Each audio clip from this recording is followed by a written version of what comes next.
Quelle est selon vous la solution pour le climat? Alors chez Acius, notre mission, notre responsabilité, c'est de développer des technologies qui vont permettre, notamment dans la mobilité et dans le stockage de l'énergie, d'avoir une empreinte carbone plus faible et donc de contribuer à diminuer les problématiques de réchauffement climatique.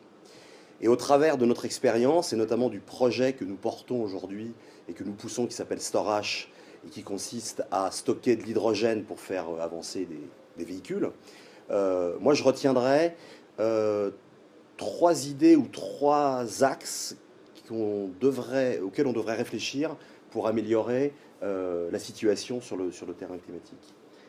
Premièrement, c'est bien entendu d'encourager la recherche et l'innovation, mais au-delà de la bonne idée, il est nécessaire de définir des standards, c'est-à-dire des solutions qui vont pouvoir se diffuser le plus largement possible au travers d'une standardisation qui permettra d'avoir une équation économique qui rendra possible l'innovation technologique. Sinon, on restera soit avec des situations extrêmement chères, soit avec des belles idées qui resteront sur des étagères.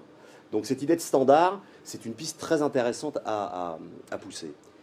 Le deuxième axe qui me semble fondamental, on a beaucoup parlé précédemment de tout ce qui pouvait constituer un frein au développement de la lutte contre le réchauffement climatique. Et moi, je voudrais qu'on essaie aussi de réfléchir à tout ce qui pourrait être accélérateur de cette nouvelle tendance. Prenons un exemple, l'exemple du Maroc, par exemple, qui est un pays dans lequel nous investissons beaucoup dans le cadre de notre projet. Le Maroc, aujourd'hui, a décidé, à l'horizon 2022, d'avoir 50% de sa production d'électricité entièrement issue des énergies renouvelables. Et pourquoi est-ce qu'il fait ça?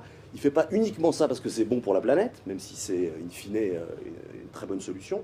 Il fait ça parce que l'enjeu pour le Maroc, c'est d'aller conquérir son indépendance énergétique. On voit que là, on va avoir un accélérateur vertueux, c'est-à-dire qu'on va, en trouvant une synergie entre deux grandes causes, on va pouvoir trouver les investissements nécessaires pour aller vers la lutte contre le réchauffement climatique.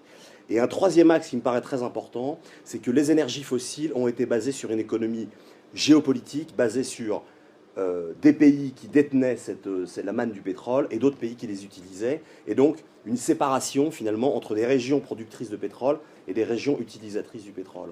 Or, je pense que demain, et c'est tout ce que nous essayons de déployer à travers l'économie de l'hydrogène par exemple, on va aller de plus en plus vers des écosystèmes locaux où à la fois on aura la production en amont de l'énergie et son utilisation sur place, qui sera faite de manière harmonieuse, et ça va aussi dans le sens du développement des pays les plus pauvres. Donc on a aussi là un axe très intéressant de changement de paradigme au niveau du développement géopolitique autour de ces questions-là.